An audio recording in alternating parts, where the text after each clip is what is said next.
Karena kita juga udah dilisensi oleh Bank Indonesia, jadi izin dari Bank Indonesia itu termasuk ada pengecekan dari sisi keamanannya gitu. Kita konsep pengamanan tuh lebih ke mengatur akses sih, jadi orang yang nggak punya hak nggak akan bisa mengakses data yang bukan punya haknya dia gitu. Dan ini kita lakukan berlapis-lapis, jadi bahkan di tim Flip aja nggak semua tim Flip bisa mengakses data-data yang ada di Flip. Kita juga rutin ngadain tes yang namanya penetration testing ya. Jadi kayak ada perusahaan, kita kerja sama dia, nanti akan bantu ngecek nih ada celah keamanan nggak. Kalau ada mereka akan kasih tahu, diperbaikin.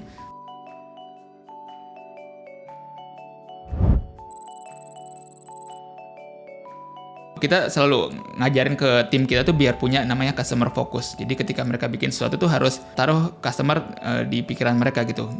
Jangan mereka memikirkan saya yang paling tahu cara bikin yang terbaik buat mereka gitu. Tapi tempatkan diri mereka di sisi customer. Kalau mereka sebagai customer, apa yang mereka mau lihat, apa yang mereka mau dapatkan, apa yang mereka nggak mau lihat gitu. Perasaannya gimana sih ketika pakai aplikasi Flip?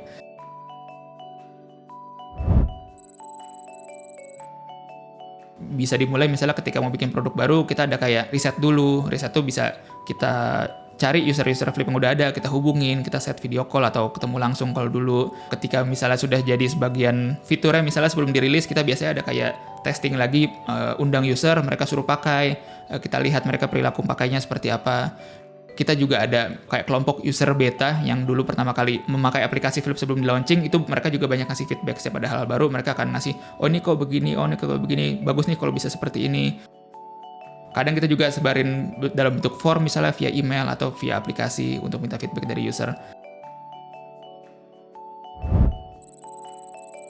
Sebagai contoh yang saya ingat banget ya, yaitu Flip for Business untuk B2B-nya, yang pengiriman uang untuk bisnis. Ini dulu kita ya anak baru lulus kuliah, mana tahu ada kebutuhan bisnis kayak begitu gitu kan. Tapi kita notice ada transaksi user yang kok aneh nih, tujuannya sama-sama semua, berulang-ulang terus gitu ya. Yang kita lakukan ya benar-benar kita coba hubungin sih penggunanya, kita teleponan sama mereka. Kita tanya, sebenarnya buat apa ini Bapak transfer terus gini? Oh ternyata dia cerita, saya punya usaha seperti ini, saya butuh kirim uang banyak sehari, jadi saya bikin akun Flip. Waktu itu dia malah karyawan-karyawan dia disuruh bikin akun Flip semua, dipakai buat keperluan perusahaan. Kita jadi punya ide, oh ternyata ada nih kebutuhan seperti ini. Akhirnya jadi produk yang Flip for Business sekarang.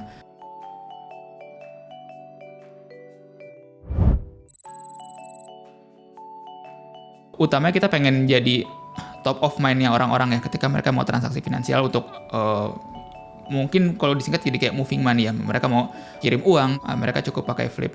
Sehingga orang kedepannya begitu mereka terpikir mau kirim uang, udah ntar di Flip aja atau kayak gimana. Jadi itu bisa jadi kayak mungkin menggantikan kata kerja transfer misalnya gitu ya. Dan jadi top of mind people kalau mereka mau ya udah kalau kirim uang pakai Flip gitu jadinya.